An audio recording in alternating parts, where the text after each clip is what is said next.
So if you follow me on Instagram, you will see I am obsessed with doing 10K steps a day. And I got asked the other day, why is 10K steps essential even though I'm doing weight training? It's a really good question, so I'm going to answer it in this video.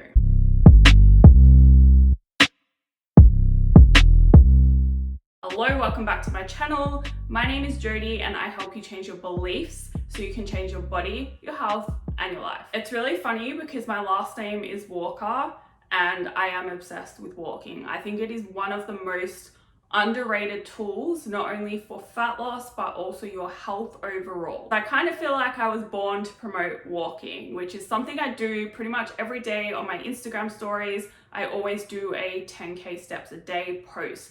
Even if I'm in a deficit, even if I'm in a surplus, even if I'm in maintenance, I'm always trying to hit that 10K steps a day number. Now, you don't have to necessarily hit 10K steps a day, but what you have to realize is your health is really important through all of this. Whatever your body composition goal is, you should also be respecting your health and aiming to improve that, because at the end of the day, if you don't have your health, then it doesn't really matter what you look like, because you're going to be in hospital or sick and not able to enjoy your life anyway. So what most studies show is for the health benefits of walking, you want to be getting around 7,500 steps a day. That's for health. And a lot of my clients will get a step target of only 8K steps because they don't need any extra to that.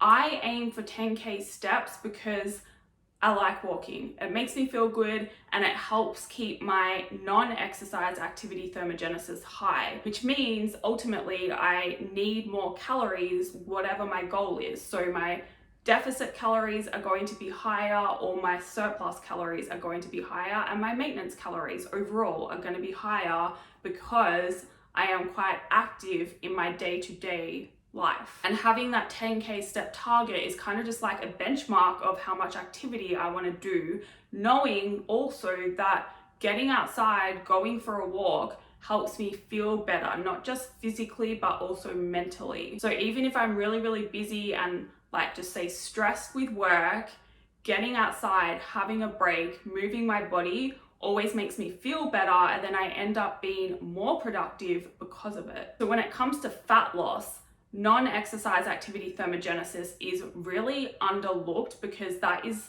one of the most adaptive components of your metabolism. And what that means is if you reduce your calories to go into a deficit, what might happen if you don't kind of control your non-exercise activity thermogenesis is that you adapt through that. You end up burning less calories, and because of that, you negate some of that deficit. So even though you might think that you've calculated yourself to be in a 300 calorie a day deficit, because your non-exercise activity is lowered, you might only be in a 200 calorie a day deficit. So continuing to aim for a particular step target kind of is an artificial way of controlling your NEAT, because non-exercise activity thermogenesis, or your NEAT, is technically all your subconscious activity. So walking isn't really NEAT, but it is a way to keep it higher. So your basal metabolic rate, your BMR, takes up majority of your total daily energy expenditure, but NEAT takes up the next biggest amount, and it actually takes up more than what exercise activity does. That's kind of why, even though you might be going to the gym every day and doing a workout, which I also don't recommend, like you're not giving yourself enough recovery time if you're going and weight training 6 to 7 days a week. But even if you were, you still need to be taking into account your NEAT and your activity over the rest of the day, because that actually counts for more than what that 1 hour of exercise does. Now, something else you can do with your steps as well, especially if you are in fat loss, is that you can cycle it to help you continue to increase your deficit even if your body starts to adapt. You might not want to start on 10K steps a day. You might want to start on 8K, then increase to 10K, then increase to 12K, then increase to 15K. And that can be a way of continuing to increase the stimulus on your body, in this case, an energy deficit. And that is going to help you continue to make fat loss progress without plateauing. So I hope that makes sense. You don't have to aim for 10K steps a day. You can aim for 5K if you're not used to doing any activity at all. But if you do want to get the health benefits, then you probably want to look at aiming for 7 to 8K a day. And walking around your house also counts. Like, it doesn't have to be a massive long walk outside,